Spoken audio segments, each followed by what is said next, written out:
एक बार की बात है। एक जंगल में किसी पेड़ पर कौवे का एक जोड़ा रहा करता था। वो दोनों खुशी खुशी उस पेड़ पर जीवन बसर कर रहे थे। एक दिन उनकी इस खुशी को एक सांप की नजर लग गई। जिस पेड़ पर कौवों का घोंसला था, उसी पेड़ के नीचे बने बिल में सांप रहने लगा था।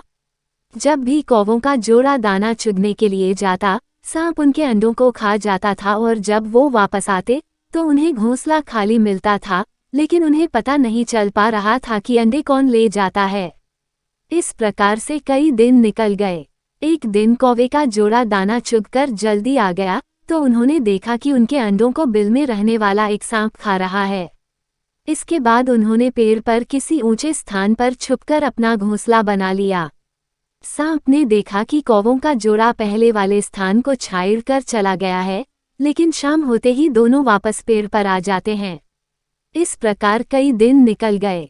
कौवा के अंडों में से बच्चे निकल आए और वो बड़े होने लगे। एक दिन सांप को उनके नए घोंसले का पता चल गया और वो कौवों के जाने का इंतजार करने लगा। जैसे कौवे घोंसला छोड़कर गए, सांप उनके घोंसले की ओर बढ़ने लगा, लेकिन किसी कारण से कौवों का जोड़ा वापस पेड़ की ओर लौटने लगा। उन्होंने दूर से ही सांप को उनके घोंसले की ओर जाता देख लिया और जल्दी से वहां पहुंचकर अपने बच्चों को पेड़ की ओट में छुपा दिया। सांप ने देखा कि घोंसला खाली है तो वह कौवों की चाल समझ गया और वापस बिल में जाकर सही मौके का इंतजार करने लगा। इसी बीच कौवे ने सांप से पीछा छुड़ाने के लिए एक योजना बनाई। कौवा उड़कर जंगल के बाहर बने एक राज्य में चला गया। वहां एक सुंदर महल था। महल में राजकुमारी अपनी सहेलियों के साथ खेल रही थी।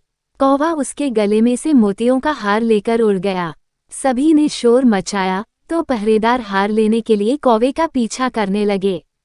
कौवे ने जंगल में पहुंचकर हार को सांप के बिल में डाल दिया, जिसे पीछा कर रहे सैनिकों ने देख लिया।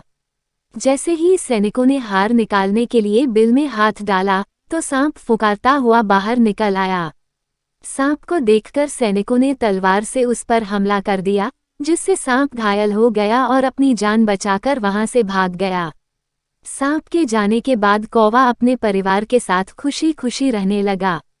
कहानी से सीख। हमें इस कहानी से यह सीख मिलती है कि कभी भी निर्बल का फायदा नहीं उठाना चाहिए, साथ ही मुसीबत में समझदारी से काम लेना चाहिए।